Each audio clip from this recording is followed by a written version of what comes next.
स्वागत है स्टूडेंट्स आपका हमारे चैनल में। तो आज हम class 12 math NCERT chapter 1 relations and function की एक्सरसाइज 1.1 का क्वेश्चन नंबर 4 आज हम सॉल्व करेंगे। तो क्वेश्चन नंबर 4 हमको दिया हुआ है कि so that the relation R in R. इधर ये मैंने बोल्ड इसलिए बनाया है क्योंकि ये हमारा रियल नंबर का सेट है। तो so that the relation R in real number defined as R is equals to a comma b such that a less than equal to b is reflexive and transitive but not symmetric. तो हमको prove करना है कि relation R है real number के set में, वो हमारा रिफ्लेक्सिव है और ट्रांजिटिव है लेकिन सिमेट्रिक नहीं है। ठीक है, तो ये हमको प्रूव करना है। तो गिवन हम कर लेंगे पहले। गिवन हमको क्या दिया है? गिवन हमको दिया है R is the set of real number. ठीक है, तो आर हमको रियल नंबर का सेट दिया हुआ है and R is equals to relation is equals to a comma b such that a less than equal to b. ठीक है, तो ये हमको दिया हुआ है। अब हमको प्रूव करना है कि रिलेशन रिफ्लेक्सिव और ट्रांजिटिव है लेकिन सिमेट्रिक नहीं है। ठीक है, तो हमको ये प्रूव करना है। तो हम क्या करते हैं? फॉर रिफ्लेक्सिव सबसे पहले हम रिफ्लेक्सिव के लिए करते हैं। ठीक है, तो रिफ्लेक्सिव के लिए जब हम करेंगे तो इसकी डेफिनेशन क्या होती है? If a comma a belongs to R for all a belongs to capital मतलब बोल्ड आर मतलब रियल नंबर का सेट। ठीक है, तो अभी हम देखते हैं क्या कि ये हमारी डेफिनेशन होती है। तो हम रियल नंबर का सेट में तो सारे रियल नंबर आते हैं, इसलिए इसको सॉल्व करने के लिए हम एग्जाम्पल के लिए कुछ नंबर लेंगे। तो हमने देखो if a comma a belongs to R है, बिलोंग्स टू आर मतलब रिलेशन। तो ये ए कॉमा ए बिलोंग कर रहा है रिलेशन से, तो हम ये इसका रिलेशन लिख देंगे। तो इसका मतलब क्या हुआ कि a less than equal to b, this implies that a less than equal to b. B की जगह पर देखो ए ही है तो हम ए ही लिख देंगे इसको। ठीक है, तो ये हमारा रिलेशन हो जाएगा। अब देखिएगा आप, ये रियल नंबर का सेट है, इसमें सारे नंबर आते हैं, इसलिए हम एग्जाम्पल के लिए कुछ नंबर लेंगे। तो लेट ए इक्वल टू हमने लिया 1। ठीक है, तो जब हम 1 लेंगे तो देखिएगा आप क्या आएगा हमारा, इधर हम 1 रखेंगे, ये लेस देन इक्वल टू 1 हो जाएगा। तो आप देखिएगा स्टूडेंट्स कि ये हमारी स्टेटमेंट है ना, हमारी ट्रू कहलाएगी। क्यों कहलाएगी? देखो क्योंकि 1 जो है 1 के इक्वल होता है। इन दोनों साइन में से हमको कोई साइन एक प्रूव कर देना है, तब जाकर वो ट्रू होता है। ठीक है, तो हमने जब ए 1 लिया तो इधर भी 1 आ गया और इस वाली ए की प्लेस पर भी 1 आ गया। तो लेस देन इक्वल टू का साइन बीच में है तो लगा दिया।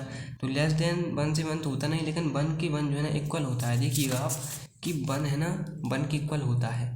ठीक है, यही साइन हमको बता रहा है, इसीलिए ये हमारा हो जाएगा ट्रू। तो हम लिख सकते हैं विच इज़ ट्रू, हम लिख सकते हैं इधर जो कि ट्रू है, विच इज़ ट्रू। ठीक है, ये हमारा ट्रू है। देयरफॉर ए कॉमा ए, इसीलिए हमारा ए कॉमा ए बिलोंग करेगा रिलेशन से, आर से। ठीक है, तो देयरफॉर आर इज़ रिफ्लेक्सिव। तो हमने रिफ्लेक्सिव इसको प्रूव कर दिया। ठीक है, अब हम सिमेट्रिक के लिए देख लेते हैं। तो फॉर सिमेट्रिक। ठीक है, तो स्टूडेंट्स सिमेट्रिक की क्या डेफिनेशन होती है? सिमेट्रिक की डेफिनेशन होती है कि if a comma b belongs to R then b comma a also belongs to R for any a comma b belongs to हमारा रियल नंबर के सेट में। ठीक है, तो हम सबसे पहले इसके लिए करेंगे फिर इसके लिए करेंगे। तो हमने एक बीच में लाइन खींच दी। तो for a comma b belongs to R और इधर for b comma a belongs to R, इसके लिए हम करेंगे। तो देखो a comma b belongs to R है, तो कहने का मतलब हमारा रिलेशन क्या है? A less than equal to b.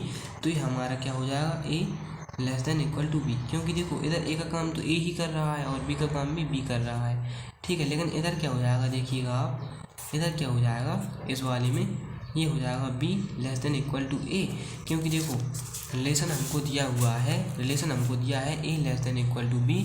ठीक है, तो और हमको ये ऑर्डर पेयर हमको ये दिया है बी कॉमा ए, ये बी कॉमा ए हमको ऑर्डर पेयर दिया है। तो देखो इधर ए का काम तो हमारा कौन करेगा, बी करेगा, और बी का काम कौन करेगा, ए करेगा। तो अगर हम इस वाले रिलेशन में रख के देखें तो ये हमारा क्या हो जाएगा, ए की प्लेस पर आ जाएगा बी, मतलब इस वाले पे ए की जगह पर आ जाएगा बी, तो बी, और इस वाले बी की जगह पर आ जाएगा ए, क्योंकि ये बी का काम कर रहा है, तो लेस देन इक्वल टू ए। तो ये कहीं हमारा हो गया है। ठीक है, अब हम इसके लिए कुछ एग्जांपल लेंगे। तो लेट हमने माना ए को हमने 1 ले लिया और बी को हमने ले लिया 2। ठीक है, हम एग्जांपल के थ्रू सॉल्व करेंगे। तो इसका मतलब क्या हुआ कि 1 लेस देन इक्वल टू 2। ठीक है, तो देखो ये तो हमारा ट्रू हो गया, क्योंकि 1 जो है ना, दोनों साइनों में से कुछ एक साइन हमको ट्रू होना चाहिए जब जाकर हम ट्रू कहेंगे। तो देखो 1 2 के इक्वल तो नहीं होता, लेकिन 1 2 के लेस जरूर होता है। कहने का मतलब 1 है ना 2 से लेस होता है, तो ये हमारा लेस देन का साइन बता रहा है। तो 1 लेस देन 2 ये हमको बता रहा है, इसीलिए ये हमारा हो जाएगा विच इज़ ट्रू, इसलिए ये हमारा हो जाएगा ट्रू। तो हम लिखेंगे विच इज़ ट्रू। ठीक है, अभी देखिएगा आप कि हमने इधर b इक्वल टू 2 लिया और a इक्वल टू 1 लिया, तो हम b की जगह पर 2 रख देंगे और a की जगह पर 1 रख देंगे। तो this implies that 2 less than equal to 1। अब देखिएगा स्टूडेंट्स, ये हमारा ट्रू नहीं है, क्योंकि 2 ना तो 1 के इक्वल होता है और 2 ना तो 1 से लेस होता है। इधर दिया है 2 लेस देन 1 और 2 इक्वल टू 1, जो कि दोनों स्टेटमेंट हमारी गलत हैं, क्योंकि ना तो 2 1 के लेस होता है और ना 2 1 के इक्वल होता है। इसीलिए हम इधर लिखेंगे which is not true, which is not true. ठीक है, तो हम इधर लिखेंगे विच इज़ नॉट ट्रू। ठीक है, तो हम इधर क्या लिख सकते हैं, सिंस, इधर हम लिख सकते हैं since a comma b belongs to R. देखो ए कॉमा बी ये है, हमारे ये ट्रू आ गया। तो इधर हम लिख सकते हैं a comma b belongs to R, but हम इधर लिख सकते हैं but b comma a does not belongs to R. ये क्यों नहीं कर रहा, क्योंकि हमारे ये नॉट ट्रू आया है। ये देखिएगा आप, ये हमारा नॉट ट्रू आया है, इसलिए b comma a does not belongs to R, इसलिए बी कॉमा ए नहीं कर रहा बिलोंग आर से। Therefore R is not symmetric. तो ये आर हमारा सिमेट्रिक इस तरीके से नहीं होगा। ये हमने नॉट सिमेट्रिक भी प्रूव कर दिया। अब हमारी बारी आती है ट्रांसिटिव की।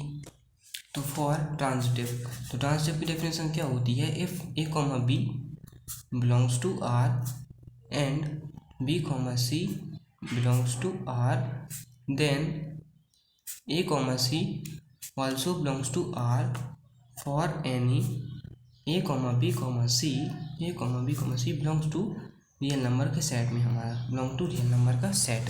ठीक है, तो देखिएगा हम सबसे पहले हम करेंगे for a comma b belongs to R के लिए, फिर इसके बाद हम करेंगे for b comma c belongs to R के लिए, फिर इसके बाद हम करेंगे for a comma c belongs to R के लिए। ठीक है, तो हम इसके लिए करेंगे। तो देखो इधर क्या आएगा, ये हमारा रिलेशन है a less than equal to b, ये हमारा रिलेशन है, और इधर क्या आएगा b less than equal to c, और इधर क्या आ जाएगा a less than equal to c, क्योंकि देखो इधर ए का काम ए ही कर रहा है, बी का काम बी कर रहा है, इधर ए का काम बी कर रहा है और बी का काम सी कर रहा है, इसलिए हमारा ये आ गया।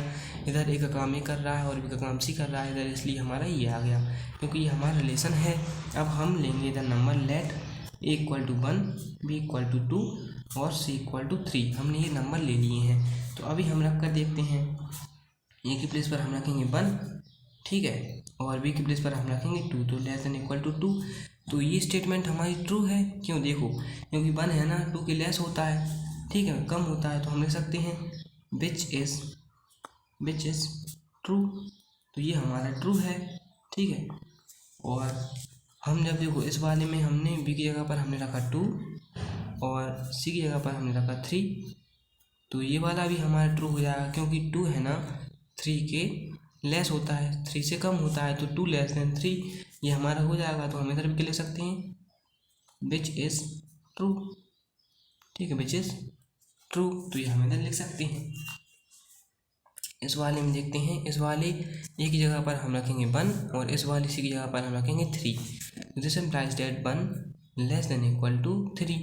तो ये वाली स्टेटमेंट भी हमारी ट्रू हो जाएगी। क्यों हो जाएगी, क्योंकि देखो 1 है ना 3 से कम होता है, 3 से लेस होता है, तो 1 लेस देन 3। ठीक है, ये सही है हमारी स्टेटमेंट, तो ये हमारी हो जाएगी ट्रू। ये वाली स्टेटमेंट हमारी हो जाएगी ट्रू, तो विच इज़ ट्रू। देखो विच इज़ हमारी हो जाएगी ट्रू। ठीक है, तो इसी प्रकार हमने देखा, इस तरीके से हमने देखा कि therefore a, b belongs to R and b, c belongs to R, also a, c belongs to R। ठीक है, देखो कैसे कर रहे हैं, ये वाला भी हमारा ट्रू आया इसलिए बिलोंग कर रहा है R से, ये वाला हमारा ट्रू आया इसलिए बिलोंग कर रहा है R से, और ये वाला भी हमारा ट्रू आया इसलिए बिलोंग कर रहा है R से। तो देयरफॉर R इज ट्रांजिटिव, इसीलिए R हमारा ट्रांजिटिव है, रिलेशन हमारा ट्रांजिटिव है।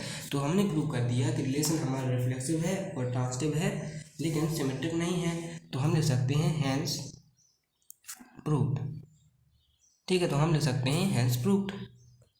मिलते हैं अगले वीडियो में। चैनल को सब्सक्राइब करें, वीडियो को लाइक करें, दोस्तों के साथ शेयर करें, और अगर कोई भी क्वेश्चन हो तो कमेंट सेक्शन में ज़रूर लिखें। Thank you.